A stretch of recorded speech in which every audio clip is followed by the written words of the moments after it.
Mini episode 912 of the FDH Lounge is brought to you by Sportsology, delivering unconventional columns and webcasts about sports, TV, music, movies, and more. Follow them on the web at sportsology.com. The FDH Lounge. You'll want to schedule your life around it. A long time ago, on a gloomy, wet Cleveland spring night, two men stand alone amidst the late-night drizzle. Their voices echo across the vacant station parking lot as they debate the merits of the great American radio show that have been missing for far too long.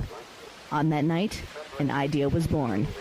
That idea became the FDH Lounge.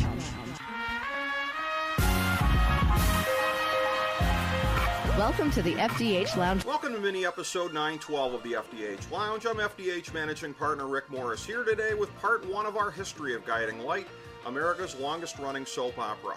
In our estimation, there were 5 eras of the program in the final quarter century of the show that is the part remembered by most fans, and those are parts 2 through 6 of our series, following the preface. Part 7 is our list of the greatest characters of the modern era. For me personally, Guiding Light was a show that I grew to love, having been exposed to it by my mother. At least during its best times, it rose above the typical soap schlock that so often defines the genre, painting interesting and realistic stories about how characters related to one another. Thankfully, there's such a great amount of old episodes and of segments formatted into playlists on the internet, so this series is intended as our guide of what to expect as you navigate each era, as well as food for thought for those who are fans. First, let's start by going back to the origins of the show. Originally formatted as a radio soap opera on NBC in 1937, the show's initial leading character was Reverend John Rutledge, who gave guidance to many in his community. Although most of the program's history was set in a fictional version of Springfield, Illinois, the early years rotated between the fictional Chicago suburb of Five Points and the fictional Los Angeles suburb of Selby Flats.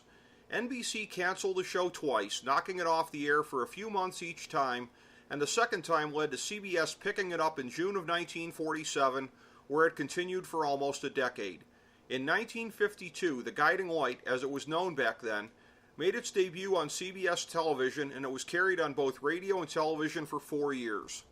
The longest-running family on the program, the Bowers, made their debut in 1948, fittingly not long after the move to the CBS network that would be their home for the next 61 years. They moved into the forefront of the program solidly in the 1950s and served as the anchors until the early 1980s. The Bowers were able to occupy the center of the universe not only because of their down-home middle American appeal, but because the format of the show did not allow for a huge ensemble. Amazingly, The Guiding Light was formatted to a 15-minute limit until 1968, expanding to a half hour at that time and eventually a full hour in 1977. 2 years before that, the show changed its name to Guiding Light in an effort to modernize the brand. At 15 minutes, the number of scenes per day was minimal, and even at a half hour, the format still didn't allow for a wealth of regular characters. In those years, the show still made sparing use of a couple of cheat concepts that would be used and overused in the years to come. Soap opera rapid aging syndrome, or SORAS, which involves making characters, primarily young ones, much older in their time off screen, and retroactive continuity, or retconning, which is an outright changing of the past to suit the needs of the moment in storytelling. While the modern era of Guiding Light began definitively in 1983, the 1970s laid the groundwork in a few ways for characters that would define the show as most people remember it today. The highly controversial star-crossed couple of Holly Lindsay and Roger Thorpe came onto the canvas in 1970 and 1971 respectively, with Alan Spaulding and his young son Philip coming into the picture in 1977, and Philip's uncle Ross Marler in 1979. But most of the other characters of the 1970s and early 1980s ended up leaving as the revolution of 1983 took place in the form of Pam Long's hiring as head writer. The show had just introduced a number of young characters in the 3 years leading up to this time period, but almost none of them factored into what we'll call the Revolution era of the program, which lasted from 1983 into approximately 1990. That will be the focus of our next installment.